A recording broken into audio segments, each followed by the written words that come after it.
Seguimos con esta enseñanza, esta serie que comenzamos, que se llama Sobre todas las cosas.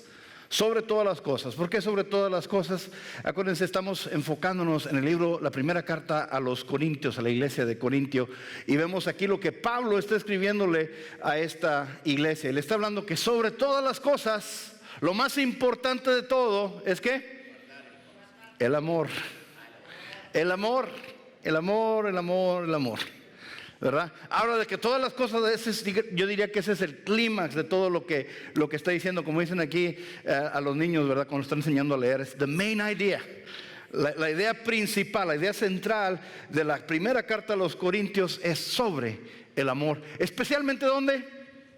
En la iglesia. En la iglesia. ¿Cuántos saben que muchas veces esa falta de amor, así como decía Maná, falta amor, esa falta de amor causa muchas divisiones y problemas y dificultades.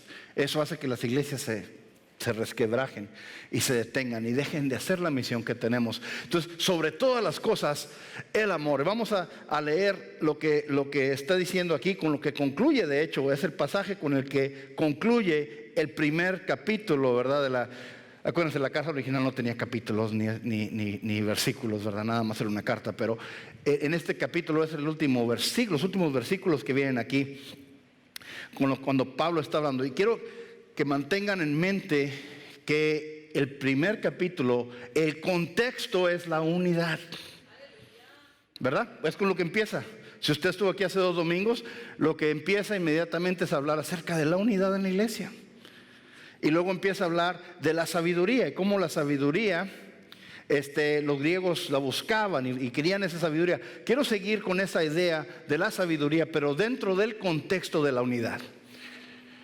Primera de Corintios 1, 30 y 31, nada más esos 2 versículos, algo cortito para que no se le calambren las piernas, especialmente si trajo tacones. Primera de Corintios 1, 30 dice: pero gracias a Él, ustedes están unidos a Cristo Jesús, a quien Dios ha hecho nuestra sabiduría. Es decir, nuestra justificación, santificación y redención, para que, como está escrito, si alguien ha de gloriarse, que se gloríe en el Señor. Y esta es la palabra de Dios.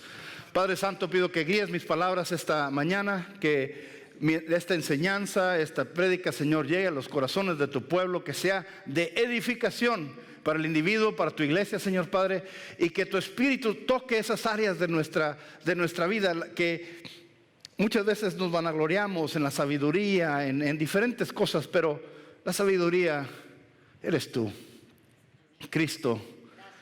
Tú, Señor, has hecho todo. Tú demuestras la sabiduría de Dios por medio de tu Hijo Cristo, para poder venir a salvarnos a nosotros, Señor, tus hijos, en la condición en la que estamos. No importa que tanto nos hayamos apartado o caído, ahí demuestras tú tu sabiduría, Señor. En tu santo nombre lo pedimos, Señor. Amén y amén. Pueden tomar asiento, mis hermanitos y hermanitas. Qué bueno que están aquí. Miren, este pasaje me gusta mucho. Les leí nada más ese pedacito, lo último que dice en ese capítulo. Seguimos hablando de la sabiduría, la segunda parte de esto, porque aquí dice algo muy interesante. Gracias a Él, a Dios, ustedes están unidos a Cristo Jesús, a quien Dios ha hecho nuestra sabiduría. Es interesante cómo se va de estamos unidos en Cristo. Me encanta, ya me robabas el mensaje, Pastor Humberto, ¿verdad? No, pero es que estamos conectados en el mismo canal, es lo que me gusta, ¿verdad? Como el Espíritu Santo, estamos en el mismo canal en ese aspecto, ¿verdad? Eso nada más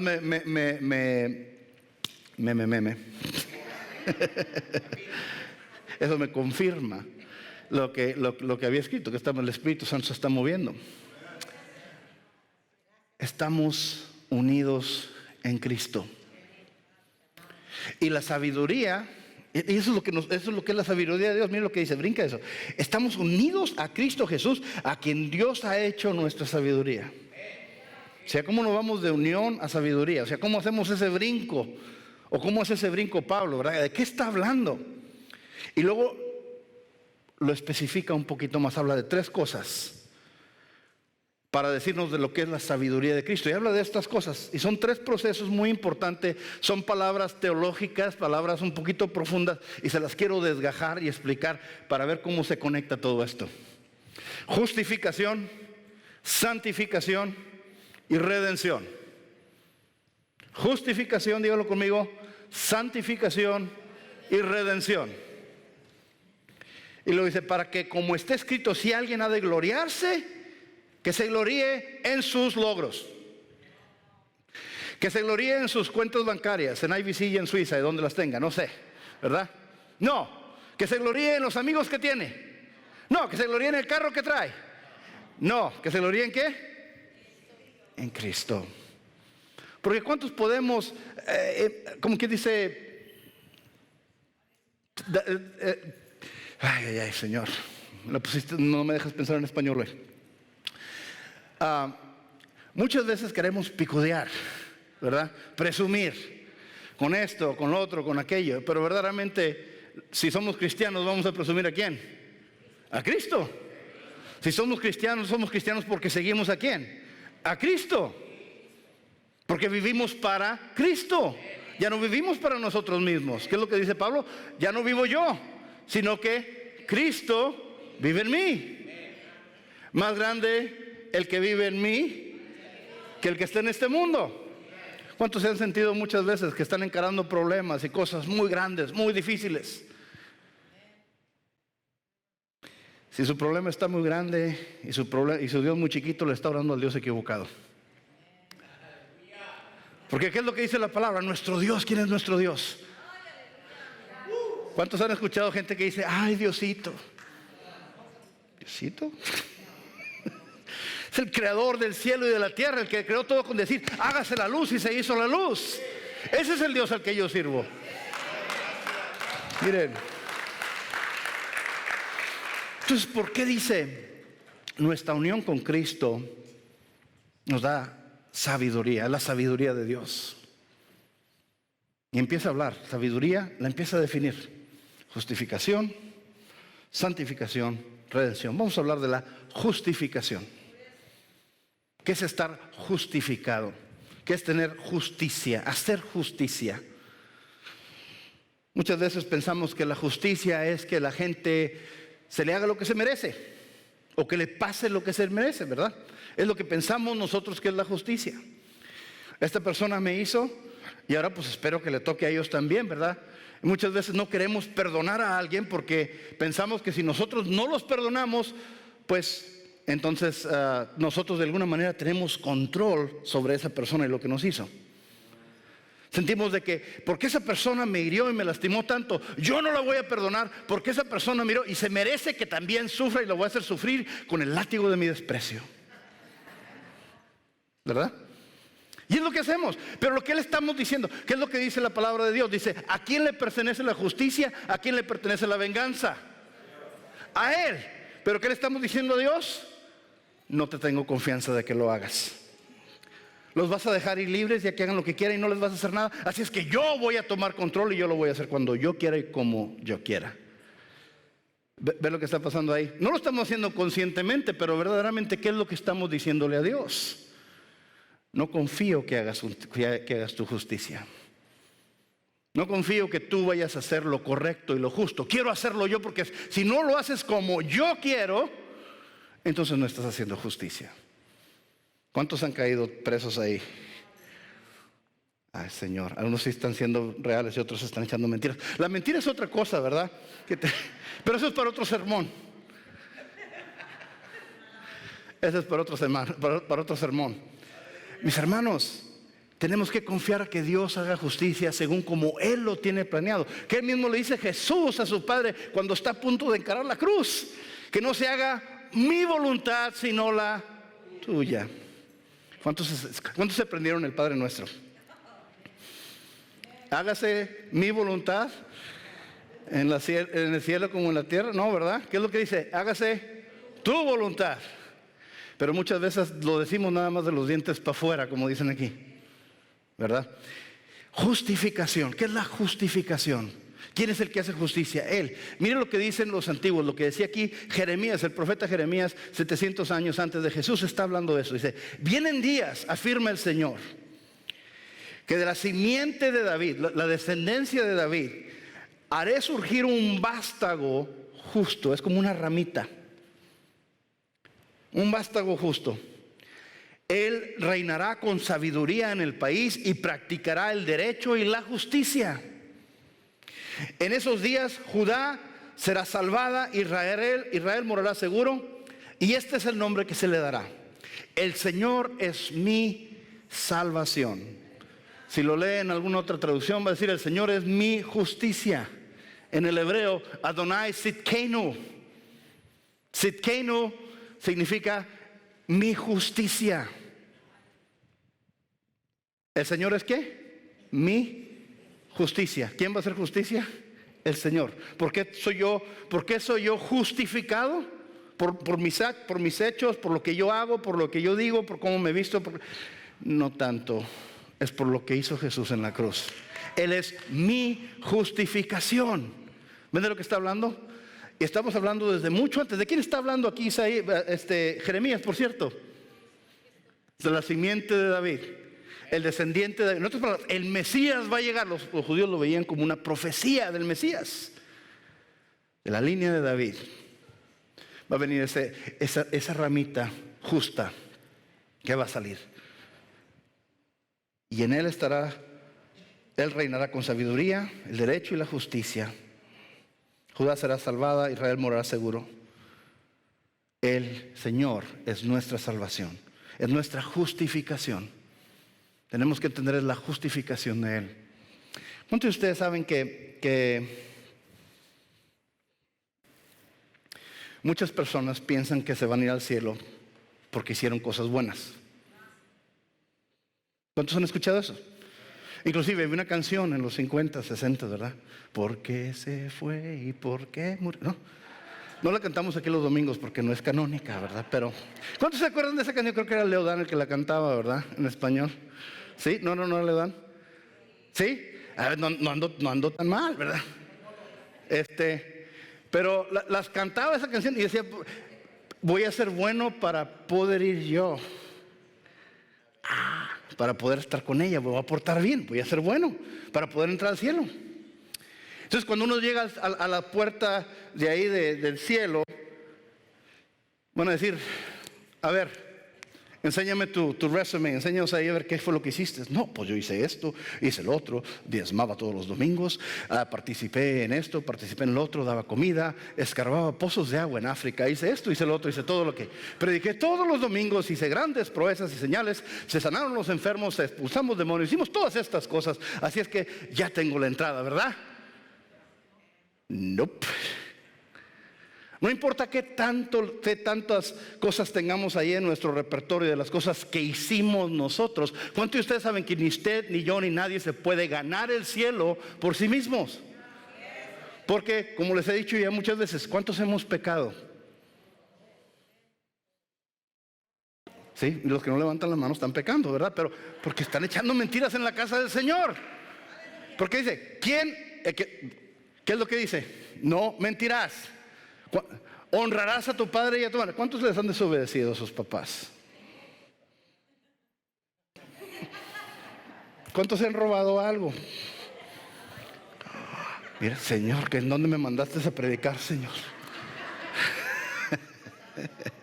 ¿Cuántos han echado mentiras? ¿Qué es lo que dice? Acuérdense, la ley de Dios no es como, pues la rompí un poquito. O sea, no es como estar un poquito embarazado o estar un poquito casado. Es la ley de Dios, o la rompes o no la rompes, ¿verdad? Y dice claramente la palabra de Dios: la paga del pecado es ¿qué? La muerte. Entonces es imposible para nosotros entrar al reino de Dios con nuestra propia justicia, nuestra forma de hacer las cosas. ¿Cuántos de ustedes han hecho justicia por sí mismos y terminan peor la cosa? No, Señor, yo quiero echarlo para acá porque para acá, ¡pum!, ¿verdad? Nos damos cuenta que nuestra justicia no sirve, nos meten más problemas. Entonces, si nosotros ponemos la justicia de Dios, siempre vamos nosotros a hacer las cosas peores. Pero entonces nosotros teníamos que ser salvos. Necesitamos un Salvador. La razón por la que existió la ley, acuérdense, la ley no existió siempre. La ley se le dio a Moisés para el pueblo que acababa de salir de Egipto, para demostrarles que necesitaban un Salvador, que no podían ellos solos, porque entre más querían seguir las leyes, menos podían. Los judíos, como les digo, tenían 613 mandamientos. Imagínense. Nosotros ahora decimos, no, son 10. Y ya nos dimos cuenta cuántos hemos roto. ¿Cuántos se acuerdan? Bueno, no sé si se acuerdan ustedes del jardín, no creo que nadie se acuerde del jardín, ¿verdad? Pero cuando vivían Adán y Eva en el jardín, ¿cuántos mandamientos había? ¿Y qué pasó? Las reglas fueron hechas para... Señora, ¿dónde me mandaste? Pero qué bueno que están aquí, hermanos. Es la naturaleza humana. Una regla nada más, no pudimos con ella. Así es que, ¿qué es lo que nos está enseñando la palabra de Dios? Que nosotros no podemos salvarnos a nosotros mismos. Necesitamos a alguien que nos salve.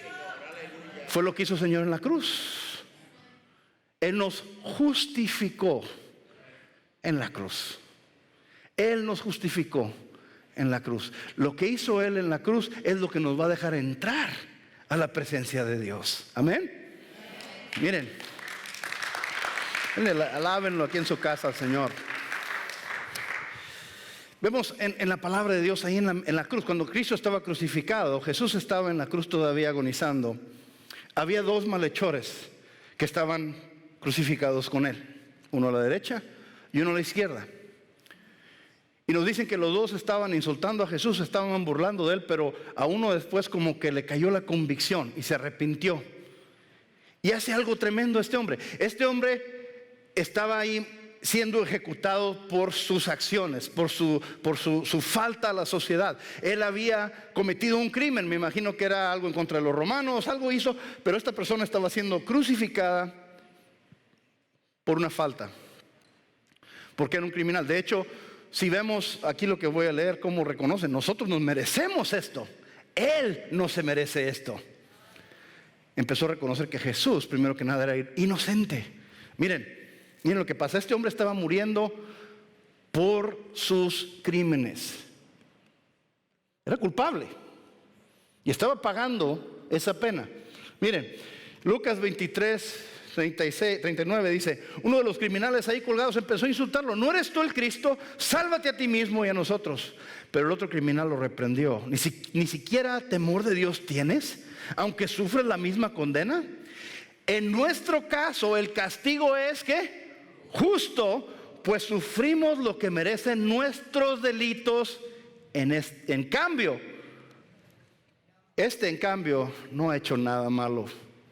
¿Ven lo que pasa? Está reconociendo: soy un pecador, soy un criminal. Es lo que me está pasando, me lo merezco. Yo lo hice, yo creí esto que está pasando aquí, pero él no. Está ahí muriendo. En sus últimos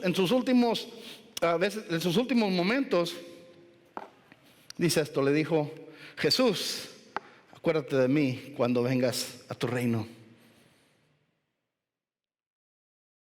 Qué bueno que le dijo en ese momento, aunque ya fue en los últimos momentos de Jesús, pero él lo alcanzó y ahí se arrepintió, ¿verdad?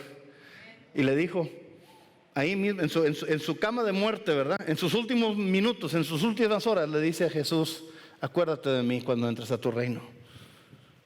Primero que nada, acuérdate de mí cuando vengas a tu reino. Lo está reconociendo como el rey. Los judíos, los romanos le habían puesto un anuncio que decía: Jesus Nazarenus Rex Judeorum, Jesús de Nazaret, rey de los judíos, como burla. Y él sí lo estaba reconociendo como rey.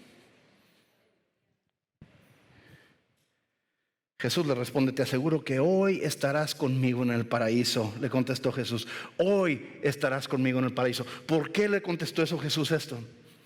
¿Por qué pudo Jesús decirle con esa certeza: te aseguro que hoy? O alguna otra traducción: de cierto te digo que hoy estarás conmigo en el paraíso. Porque estaba pagando por los pecados de ese hombre y de este hombre y de todos los que estaban ahí alrededor, de usted, de mí, de todas las personas que han existido y van a existir. Él estaba pagando ese precio. Por eso le puede garantizar el cielo, por eso le puede garantizar la salvación. Te aseguro que hoy estarás conmigo en el paraíso. ¿Por qué? Porque se arrepintió de la vida que llevaba. No va a entrar al cielo por esto, por otro. Va a entrar al cielo porque reconoció que Jesús murió por él. Amén.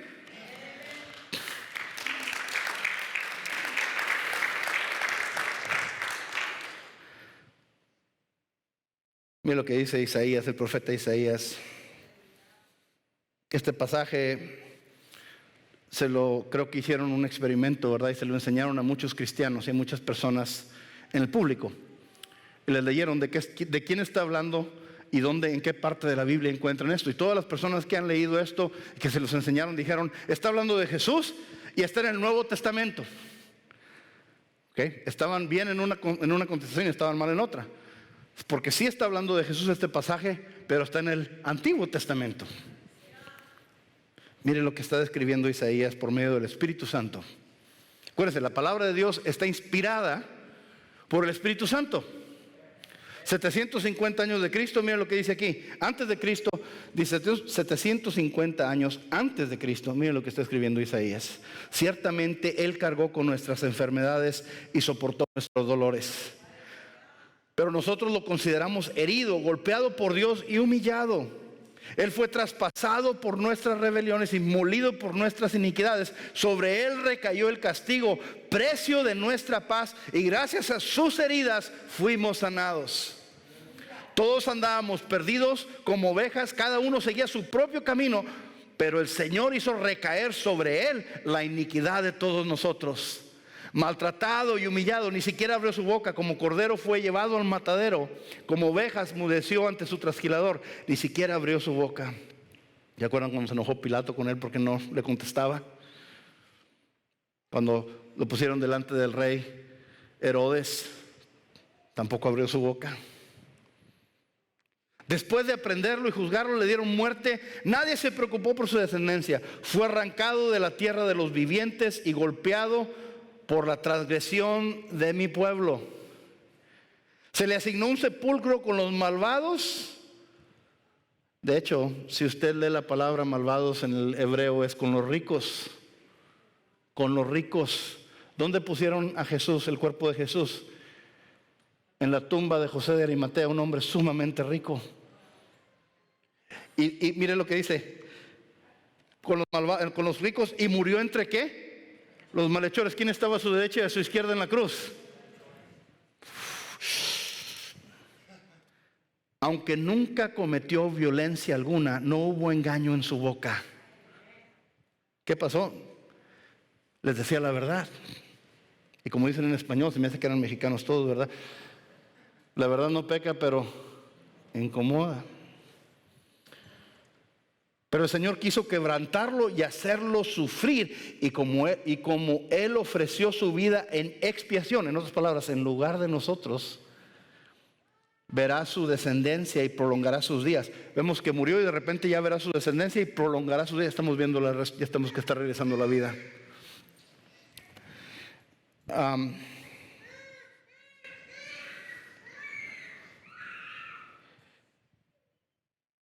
Y llevará a cabo la voluntad del Señor. Después de su sufrimiento verá la luz y quedará satisfecho. Por su conocimiento, mi siervo justificará a muchos. No por el conocimiento de Él, sino porque nosotros tengamos conocimiento de Él. ¿Sí? Por su conocimiento, por nosotros conocer de Él, ¿qué dice? Justificará a muchos. Y cargará con las iniquidades de ellos. ¿Por qué es Jesús nuestra justicia? Porque Él es nuestra sabiduría. Porque la sabiduría humana nomás llega hasta cierto punto. Y no podemos entender, nuestra capacidad nada más llega hasta cierto punto. Le estaba diciendo la semana pasada, ¿por qué no le enseñamos a un niño de tercero de primaria cálculo o trigonometría? Porque no tienen la capacidad mental para entenderlo. Nosotros como humanos no tenemos la capacidad de salvarnos a nosotros mismos. Ahí es donde entra la sabiduría de Dios, donde entra su justificación.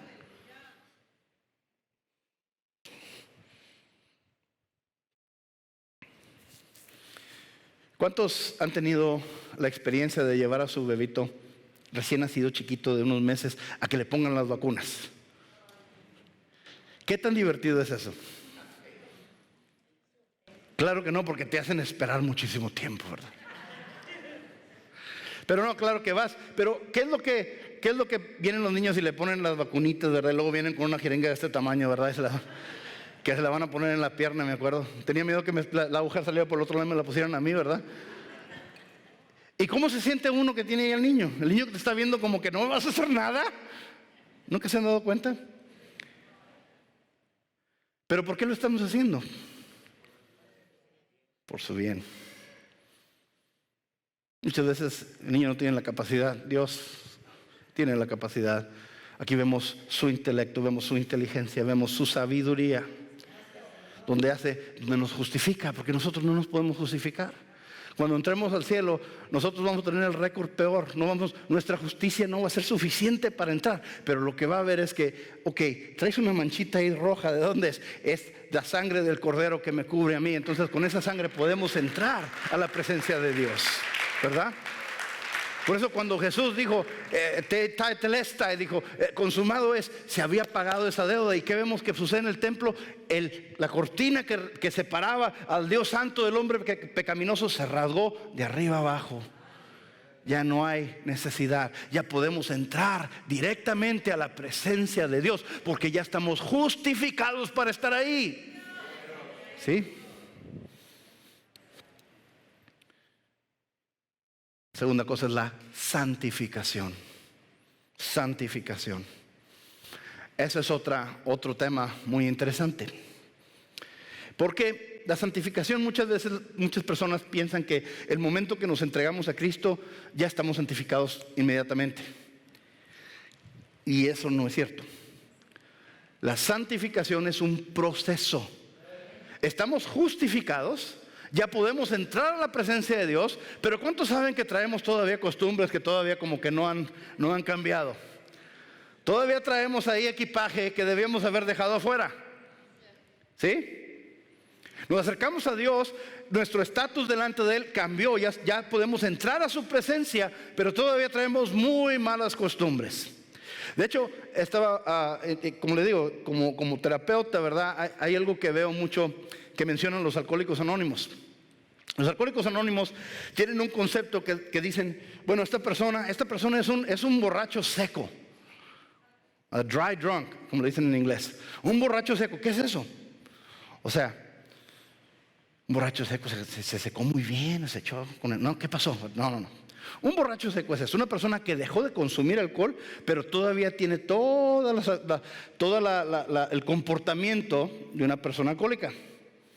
Que nunca toman responsabilidad, siempre es culpa de alguien más, siempre están enfocados en mí, siempre son la víctima de todo, nunca toman responsabilidad, le echan la culpa a todo el mundo porque ellos se están tomando y están haciendo esto. Y son violentos, y son esto, y son otro. Entonces, eso es lo que vemos en una persona que es un alcohólico seco. Ya no está tomando alcohol, pero todo ese comportamiento, el modus operandi, no ha cambiado. Cuando venimos y recibimos a Cristo, Dios nos cambia. Ya no somos, nos fuimos de estar muertos a estar vivos, a tener vida eterna. Pero lo que todavía sigue ahí son todas las malas costumbres que traemos. Y la santificación es un proceso por el cual tenemos, que es lo que estoy diciendo el hermano, ¿verdad? No soy cristiano nomás porque vengo a la iglesia. Tiene que haber cambios. Tiene que haber algo que tenemos que hacer, el esfuerzo, usted y yo, conscientemente, de estar dejando ciertas cosas del mundo y acercarnos más a Dios. Cada vez hacerme más como Cristo, más como Cristo, más como Cristo. Ay no, bueno, otra vez más como Cristo, pero ahí voy otra vez, pero otra vez más como Cristo. Ese es el proceso de santificación. ¿Cuántos de ustedes saben que nunca lo vamos a alcanzar aquí en esta tierra? Es un proceso. Pero lo que espera la palabra de Dios, por eso tenemos que tener alguien que tenemos que hacer discípulos, ¿no? Personas que se conviertan, ¿verdad? Vayan y hagan discípulos, porque el discípulo se le está enseñando, se le está entrenando, está aprendiendo una disciplina nueva. Es un proceso, esa es la santificación, hacernos más como Cristo. De hecho, la palabra santo, ¿ok? No es el luchador mexicano. La palabra santo, no es para que se levanten, no están despiertos. La palabra santo es estar apartado, ¿ok? Apartado. ¿Qué creen ustedes que cambia cuando unas personas son novios a cuando se comprometen? Le dan el anillo de compromiso. ¿Qué cambia? ¿El comportamiento? ¿De qué manera cambia? Cuando una pareja ya están comprometidos, ¿cómo cambia ese comportamiento? Todas las personas ya más adultas, los jóvenes como que no, pues ¿qué pasa? Pues no sé. Tenemos que pagar el anillo. Déjenme ponérsela más clarita. ¿Qué pasa de cuando son novios a cuando están casados? ¿Qué cambia? ¿Se acabó el amor? Sí, obviamente. Ya se curaron del amor, se les quitó. No solamente se curan del amor, se curan del susto también. A mí no me ha pasado, ¿verdad? Pero después de 20 años, ¿verdad? Se cae, sí. Es el compromiso. Mi esposa ya no me deja hacer muchas cosas. No. La cosa es que es el compromiso. El compromiso cambia. Hay ciertas cosas que hacía cuando éramos novios que no puedo hacer ahora. Hay ciertas cosas que podía, ciertas libertades que me podía dar antes, que ya no me puedo dar. ¿Por qué? Porque estoy en una relación con mi esposa. Cuando estamos en una relación con Cristo, ¿qué pasa? Lo mismo. Hay ciertas cosas que se tienen que quedar atrás, ¿verdad?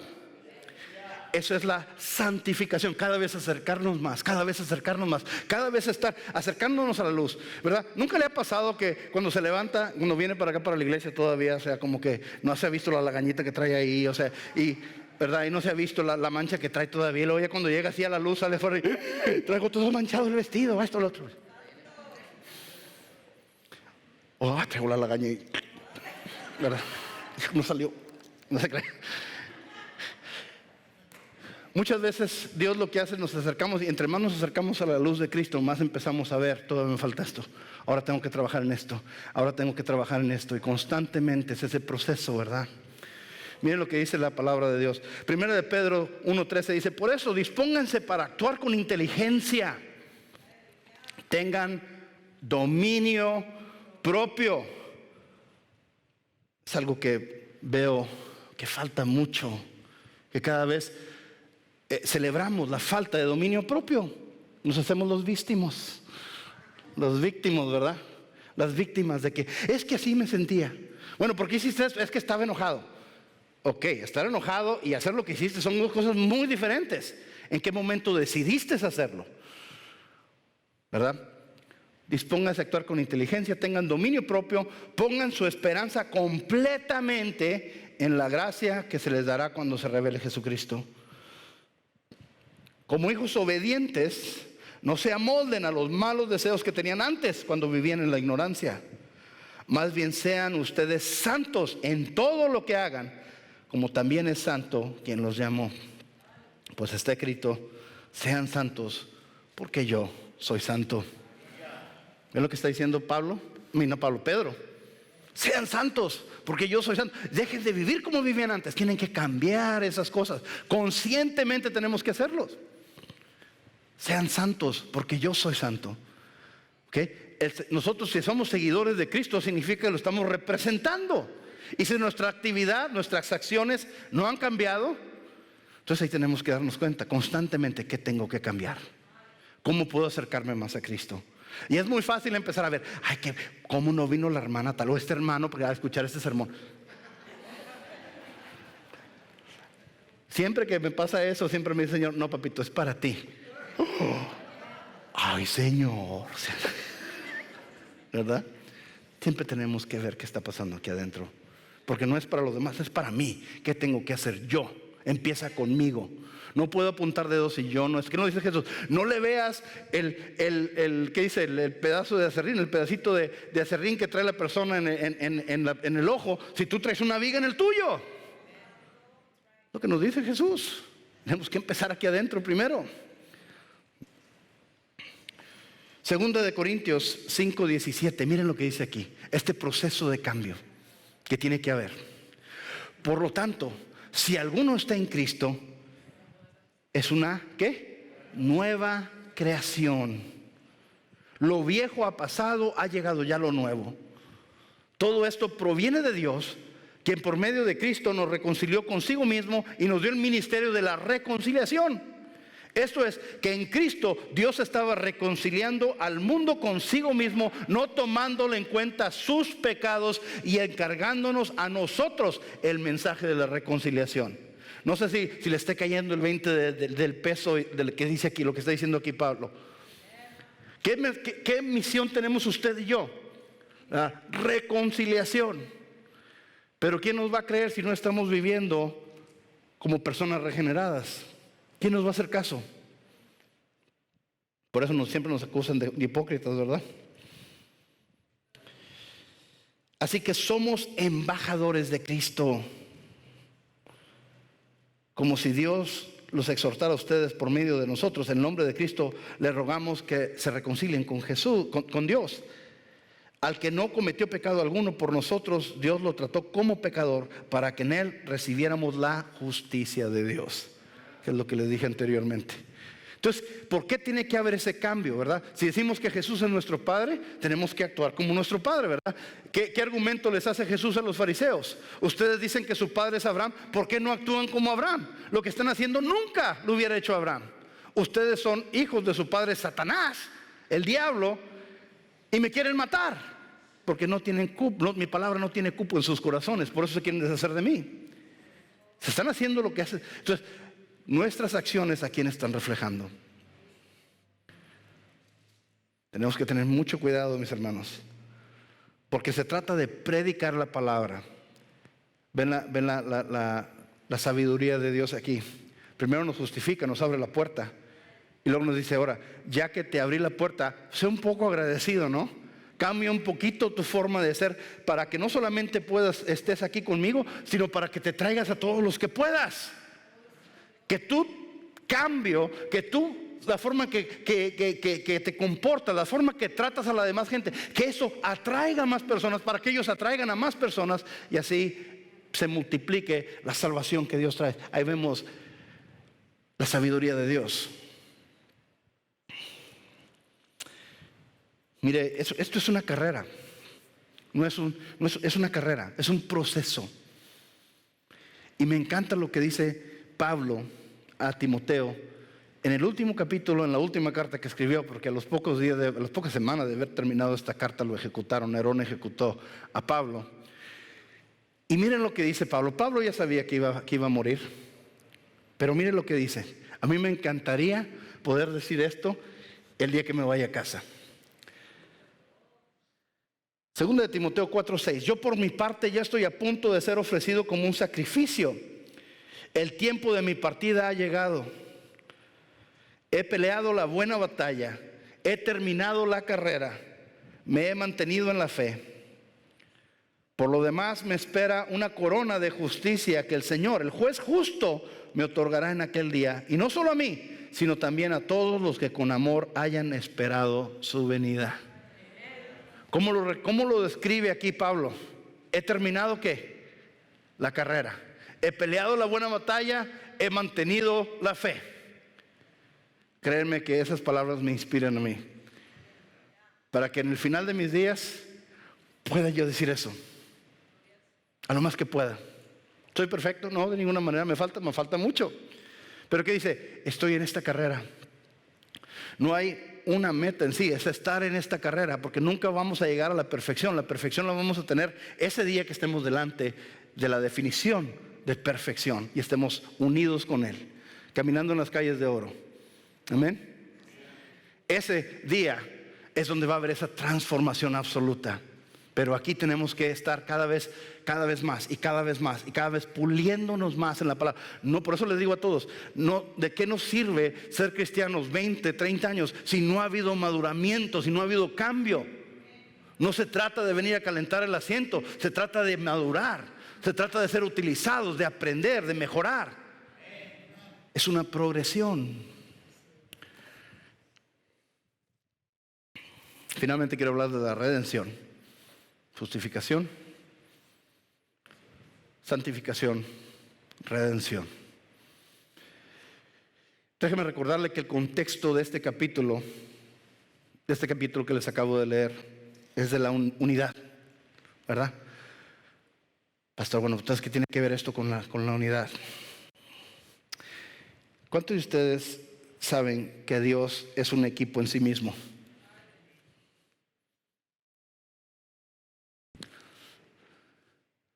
Bereshit baraj Elohim. En el principio, Dios es Dios, la palabra plural utilizada en singular.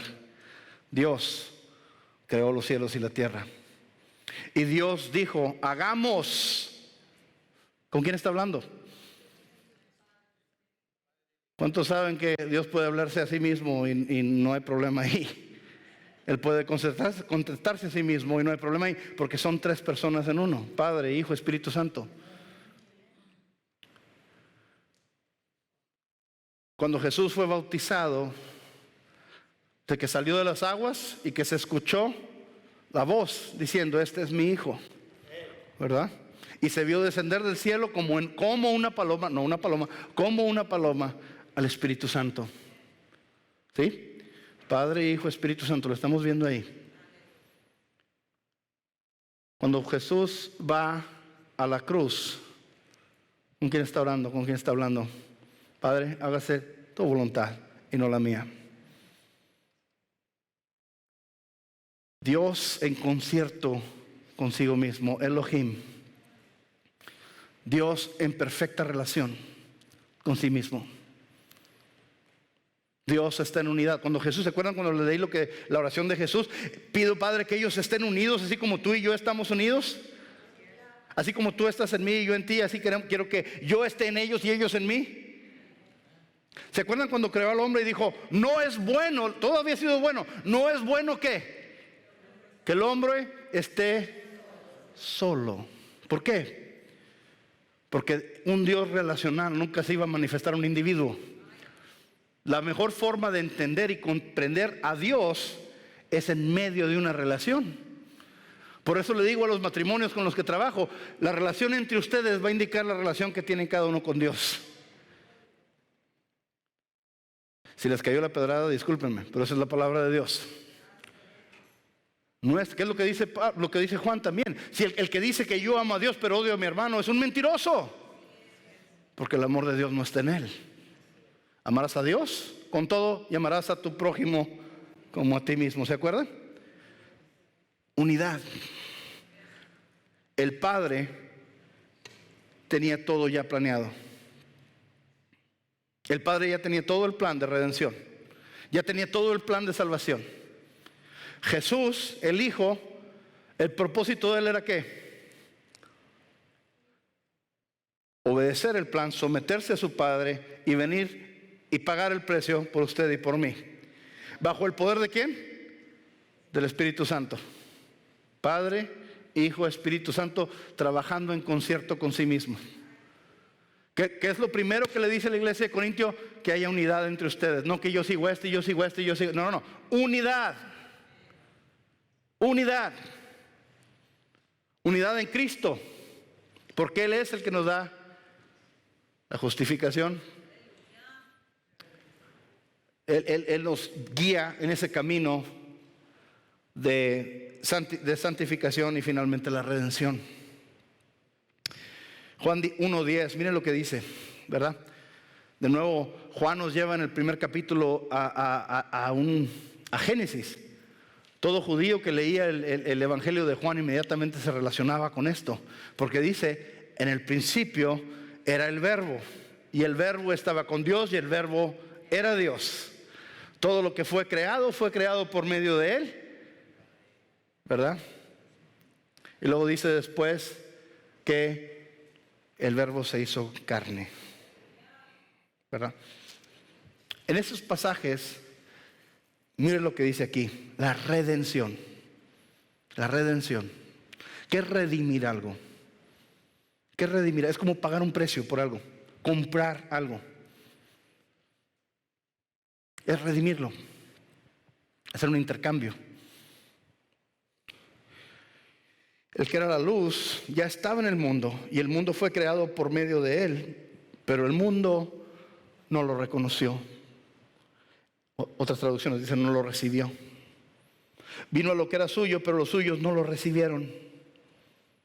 Está hablando de Israel, de la iglesia. Mas cuantos lo recibieron, a los que creyeron, las que creen en su nombre, les dio el derecho de ser hijos de Dios. Estos no nacen de la sangre, ni por deseos naturales, ni por voluntad humana, sino que nacen de Dios. ¿Ven lo que está diciendo aquí claramente?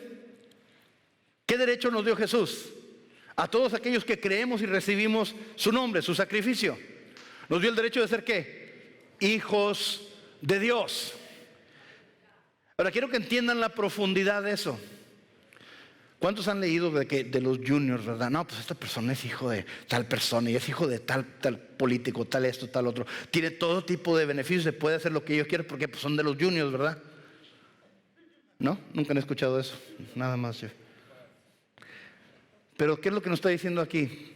Que todo aquel que recibimos y creemos en el nombre de Jesús, nos ha dado ¿qué? El derecho de ser hijos de Dios, del creador de todo. Somos hijos de Él. Tanta gente dice, mucha gente se enoja cuando digo esto, pero no le hace.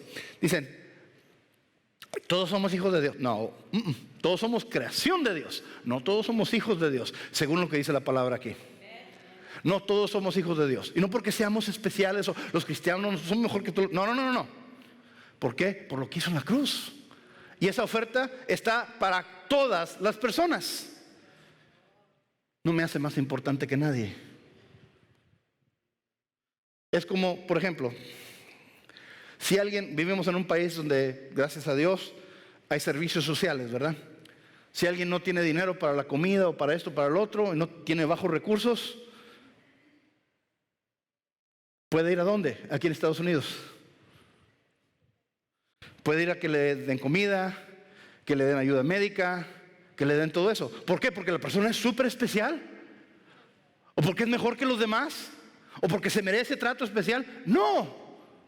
Está para todos los que tengan esa necesidad. De la misma manera, la salvación en Cristo está abierta para todos los que tengan necesidad. Pero así como los alcohólicos anónimos, ¿verdad? No está ahí para los que lo necesitan, están para los que lo quieren. Psicoterapia no está ahí para los que lo necesitan, está ahí para que los que la quieren. La salvación no está para los que la necesitan, está para aquellos que la quieren. Amén. Mire lo que dice aquí. Hebreos 9. Este libro me encanta. El libro de los Hebreos son aguas profundas teológicas. Tienen que entender muy bien el sistema de los judíos para poder entender lo que está hablando aquí Pablo. Y Pablo pues era judío al 100, ¿verdad? Judío de judíos, como dice él. Conocía muy bien las tradiciones y está hablándoles y está utilizando las mismas escrituras que utilizan los judíos para hacer sus argumentos, usarlas en contra de ellos, para decirles, aquí es donde dice esto y mira cómo Jesús cumplió esto. El libro de los Hebreos es es uno de mis favoritos de los libros del Nuevo Testamento, porque es ese puente, ¿verdad?, entre el Antiguo Testamento y el Nuevo Testamento y cómo Jesús continuó lo que es el verdadero judaísmo. Pero eso se los dejo de tarea para que lo lean. Miren lo que dice en este versículo en particular, la importancia del sacrificio, de esa redención que nos trae Jesús. Hebreos 9:11, Cristo, por el contrario, al presentarse como sumo sacerdote de los bienes definitivos en la tribulación más excelente y perfecto, no hecho por manos humanas, es decir, que no es de esta creación, entró una sola vez y para siempre al lugar santísimo. No lo hizo con sangre de machos cabríos y becerros, sino con su propia sangre, logrando así un rescate eterno. ¿Rescate qué? Eterno. La sangre de machos cabríos y de toros y de las cenizas de la novilla rociadas sobre las personas impuras las santificaban de modo que quedaban limpias por fuera. Si esto es así, ¿cuánto más la sangre de Cristo, que por medio del Espíritu eterno se ofreció sin mancha a Dios, purificará nuestra conciencia de las obras que conducen a la muerte, a fin de que sirvamos al Dios viviente? ¿Ven lo que está diciendo aquí Pablo? Sí, antes los judíos tenían el sistema de sacrificio. Llevaban una vaca, llevaban un cabrito, llevaban esto, lo sacrificaban y tomaban la sangre, lo ofrecían y nada más los cubría, era algo temporal porque lo tenían que estar haciendo constantemente. Pero ¿qué es lo que dice aquí? Que no solamente Jesús era el sumo sacerdote, sino la ofrenda. Él mismo ofreció su sangre preciosa, la sangre del Hijo de Dios vivo, uno que era inocente, que nunca pecó. Y esa fue la ofrenda que nos salvó para siempre, ¿verdad? Eso es lo que nos dio, nos redimió para siempre. Ya vamos a acabar, díganle que ahorita estamos. Romanos 8:28. Miren lo que dice la palabra aquí. Ya para cerrar. Vamos a ponernos de pie, mis hermanos. Romanos 8:28. Dice esto. Ahora bien, sabemos que Dios dispone todas las cosas para el bien de quienes los aman. Cuando se sienta atribulado, cuando se sienta que no sabe cómo, mire lo que dice la palabra aquí. Sabemos que Dios dispone todas las cosas para el bien de quienes lo aman. Los que han sido llamados de acuerdo a con su propósito, porque a los que Dios conoció de antemano también los predestinó a ser transformados según la imagen de su Hijo, para que Él sea el primogénito entre muchos hermanos. A los que predestinó también los llamó, y a los que llamó también los justificó, y a los que justificó también los glorificó. ¿Qué diremos frente a esto? Si Dios está de nuestra parte, ¿quién puede estar contra nuestra? Me han oído decirlo muchas veces. Si Dios con nosotros, ¿quién contra nosotros? El que no escatimó ni a su propio Hijo, sino que lo entregó por todos nosotros, ¿cómo no habrá de darnos generosamente junto con Él todas las cosas? ¿Quién acusará a los que Dios ha escogido? Dios es el que justifica. ¿Quién condenará? Cristo Jesús es el que murió e incluso resucitó y está a la derecha de Dios e intercede por nosotros. ¿Quién nos apartará del amor de Cristo? ¿La tribulación o la angustia, la persecución, el hambre, la indigencia, el peligro o la violencia? Así está escrito. Por tu causa siempre nos llevan a la muerte, nos tratan como ovejas para el matadero. Sin embargo, en todo esto somos más que vencedores por medio de aquel que nos amó. Pues estoy convencido que ni la muerte, ni la vida, ni los ángeles, ni los demonios, ni lo presente, ni lo porvenir, ni los poderes, ni lo alto, ni lo profundo, ni cosa alguna en toda la creación podrá apartarnos del amor de Dios que se ha manifestado en Cristo Jesús nuestro Señor. ¿Qué es lo que está diciendo aquí Pablo? Algo tremendo, ¿verdad? ¿A qué le tenemos miedo? ¿De qué nos preocupamos? Todo está hecho ya. Jesús, por medio de Jesús ya nos dio todos estos, nos dio más que la victoria. Nada nos puede apartar de Él. Nada nos puede apartar de su mano. Nada nos puede apartar de su protección. Nada nos va a afectar. Tenemos más que victoria en Él. Lo único que nos puede apartar de Él somos nosotros mismos. Así, ¿sabes qué, Señor? No me gustan tus reglas. ¿Sabes qué, Señor?